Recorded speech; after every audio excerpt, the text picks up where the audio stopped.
Kisah Juraij, ahli ibadah. Ada seorang ahli ibadah yang dikisahkan durhaka pada ibunya karena melalaikan panggilan dari sang ibu. Kisahnya bahkan diabadikan dalam riwayat hadits yang pernah diceritakan oleh Rasulullah Shallallahu Alaihi Wasallam. Juraij namanya. Ia adalah sosok lelaki dari Bani Israel yang dikisahkan rajin beribadah, bahkan disebut sebagai sosok pemilik rumah ibadah. Kisah tersebut bersumber dari Abu Hurairah yang pernah mengutip cerita dari Rasulullah Shallallahu Alaihi Wasallam.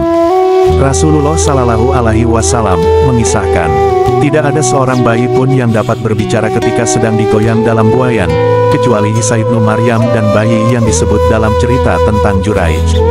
Lalu, dikutip dari buku Sahih Adabul Mufrad oleh Imam Bukhari, ada yang bertanya, wahai Nabi Allah, bagaimana cerita tentang Juraij?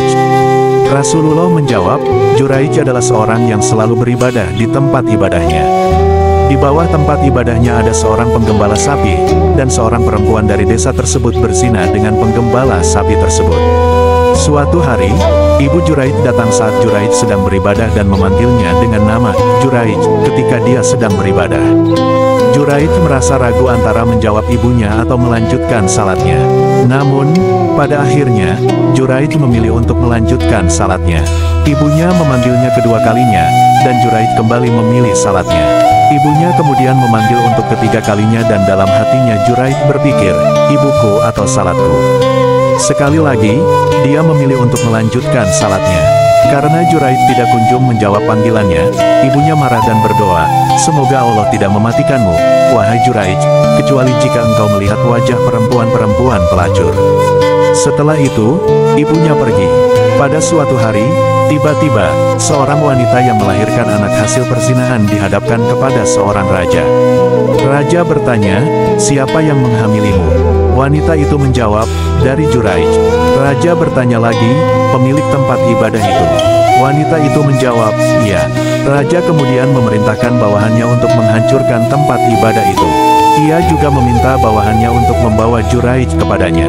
Masyarakat kemudian menghancurkan tempat ibadah itu dengan berbagai macam alat seperti martil dan kapak, hingga tempat ibadah itu roboh. Juraij kemudian diikat dan ditarik melewati para wanita pelacur sambil tersenyum, dan para pelacur itu ditampilkan di hadapannya di tengah kerumunan orang. Sang raja berkata, apa yang mereka tuduhkan kepadamu? Juraij menjawab, apa yang mereka tuduhkan terhadapku? Raja berkata, mereka menuduhmu sebagai ayah anak ini. Juraij bertanya, di mana bayi itu? Mereka menjawab, itu, bayi yang ada di pangkuannya. Juraij mendekati bayi itu dan bertanya, siapa ayahmu? Bayi itu menjawab, penggembala sapi. Setelah itu, sang raja pun merasa bersalah terlalu gegabah menuduh Juraij. Hingga ia pun menawarkan, apakah kami harus membangun kembali tempat ibadahmu dari emas? Juraij menjawab, tidak. Sang raja bertanya lagi, dari perak? Juraij menjawab, tidak. Lalu sang raja berkata, lalu dengan apa kami harus mengganti tempat ibadahmu? Juraij menjawab, kembalikan tempat ibadah itu seperti semula. Namun, setelahnya, Juraij tersenyum seakan teringat sesuatu.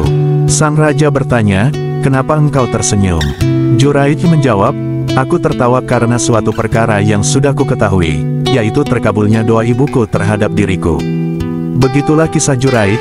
Allah mengabulkan doa orang tua kepada anaknya dan menolong Juraij dengan mukjizat bayi yang bisa bicara agar menjadi pelajaran bagi umat muslim semua. Kisah ini memiliki kaitan erat dengan bagaimana mustajabnya doa kedua orang tua, apalagi yang dizalimi atau didurhakai. Rasulullah dalam hadisnya pernah bersabda, terdapat 3 doa yang tidak pernah diragukan kemustajabannya, yaitu, doa orang-orang yang dizalimi, dianiaya, doa orang musafir, dan doa kedua orang tua kepada anaknya. Wallahu alam.